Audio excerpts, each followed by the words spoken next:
Version ఏంటి, Sharmila version ఏంటి మాత్రం మనం మాట్లాడుకోగలం. సో, అనేది చెప్పినాడనమాట. ఆహ్, సో, దీని తర్వాత అలాగా అతనేం చేశాడంటే 45% ఇందులో వాటాలు.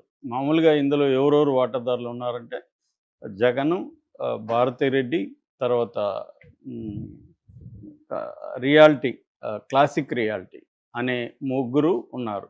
క్లాసిక్ రియాల్టీకి కంపెనీ లిమిటెడ్ ఒక కంపెనీ ఉంది. జగన్ అండ్ ఆహ్, ఈమె భారతిరెడ్డి ఉన్నారు. వీళ్ళకి ఉన్న వాటాల్లో 48% వాటాలు. అంటే 1,21,74,207 షేర్లను విజయమ్మకి గిఫ్ట్ డీడ్‌లో ఇచ్చారు. అయితే ఇప్పుడేమైందంటే జూలై 6, 2024 షర్మిల విజయమ్మని ప్రెజర్ చేసి విజయమ్మ వాటాల్ని ఇంకొన్ని వాటాల్ని 51% వాటాల్ని అంటే ఈ కంపెనీ డైరెక్టర్లతో రెజల్యూషన్ ఒకటి పాస్ చేయించి ఈ అమ్మాయి ఏం చేసిందంటే 51% వాటాలు అంటే 1,26,76,294 షేర్లను షర్మిల పేరుకి బదలాయింపు చేసుకుంది. ఈ బదలాయింపు అనేది ఇల్లీగల్. ఎందుకంటే నేనే వాళ్ళకి విజయమ్మకి చేయించలేదు లీగల్‌గా. ఓన్లీ గిఫ్ట్ డీడ్ ఇస్తాను. అలాగే ఎంఓయూలో భవిష్యత్తులో కేసులు పోయినాకని ఇస్తాను. ఈ బదలాయింపులనేవి ఇల్లీగల్ అవి.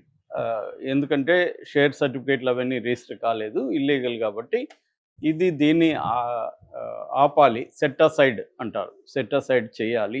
ఇది చెల్లదు. ఈ బదలాయింపు అనేది జగన్ ఏం చేశాడంటే ఇటు విజయమ్మ మీద, షర్మిల మీద, సాండూర్ పవర్ మీద రిజిస్ట్రార్ ఆఫ్ కంపెనీల రిజిస్ట్రార్ మీద కూడా అంటే రిజిస్ట్రేషన్ చేశారు కాబట్టి రిజిస్ట్రార్ మీద కూడా కంపెనీ చట్టం కింద వేశాడు. 56th section of the companies act కింద ఇది చల్లదు. కంపెనీస్ యాక్ట్ 2013లో ఉంటుంది మనకి.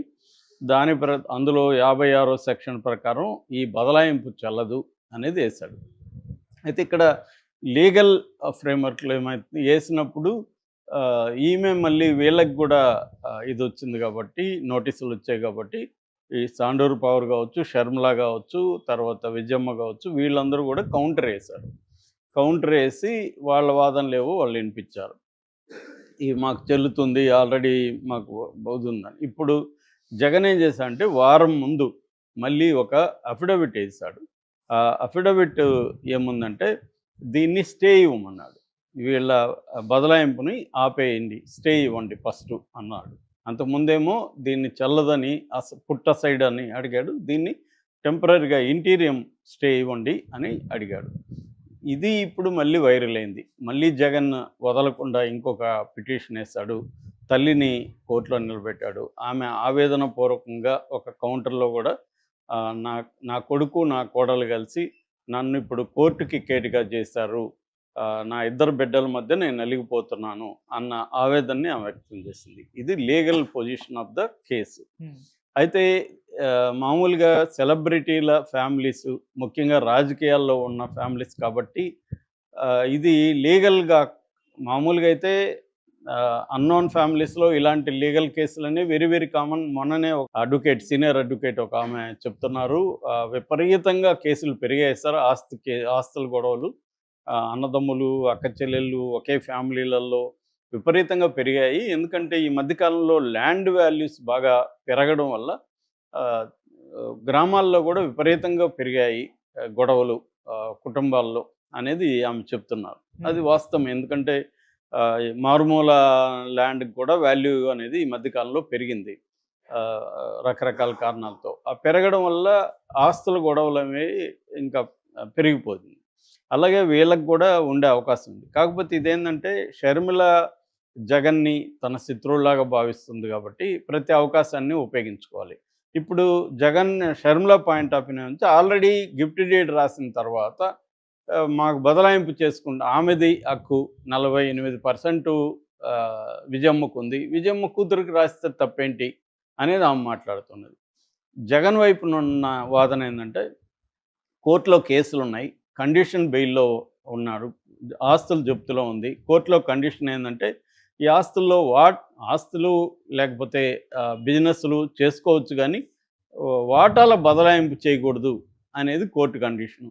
వాటాల బదలాయింపు చేస్తే ఆ కోర్టు బెయిలు కండిషన్‌కి లోబడి బ్రేక్ చేసినట్టు అవుతుంది కాబట్టి, నేను మళ్ళీ జైలుకెళ్ళాల్సిన పరిస్థితి ఏర్పడతది. అది తెలిసి కూడా షర్మిల మా అమ్మని బ్లాక్‌మెయిల్ చేసి, ఎమోషనల్‌గా ఆమెని ఇబ్బంది పెట్టి రాయించుకుంది అనేది జగన్ వాదన. సో, దానివల్ల నేను జైలుకి పోతానని తెలుసు. మా అడ్వకేట్సు, మా బంధుమిత్రులు ఆమెను హెచ్చరించారు గూడా. అయినా గూడా వినలేదు. అంటే నన్ను జైలుకి పంపాలనేది షర్మిల టార్గెట్టు అనేది జగన్ ఆహ్, ఇది.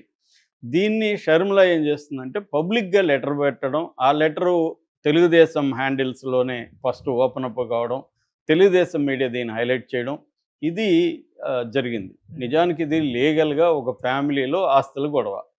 ఈ ఆస్తులు లీగల్‌గా ఈమెకిచ్చిన జగన్ పాయింట్ నిజమైతే జగన్‌ది కరెక్ట్ అవుతుంది. ఎందుకంటే తను గిఫ్ట్ డీడ్ ఇచ్చాడు. గిఫ్ట్ ఇచ్చాడు గానీ ఆమెకు అది షేర్ బదలాయింపులు అవన్నీ గూడా ఇంకా జరగలేదు లీగల్‌గా. కాబట్టి నీకే జరగనప్పుడు నువ్వెలా రాస్తావు వేరే వాళ్ళకి అనేది ఇతని పాయింట్ ఆఫ్ వ్యూ. మనకు మామూలుగా కామన్ మ్యాన్ పర్స్పెక్టివ్‌లో చూస్తే షర్మిల ఇంత గొడవ ఎందుకు జేస్తుంది? లీగల్‌గా ఆమెకేమి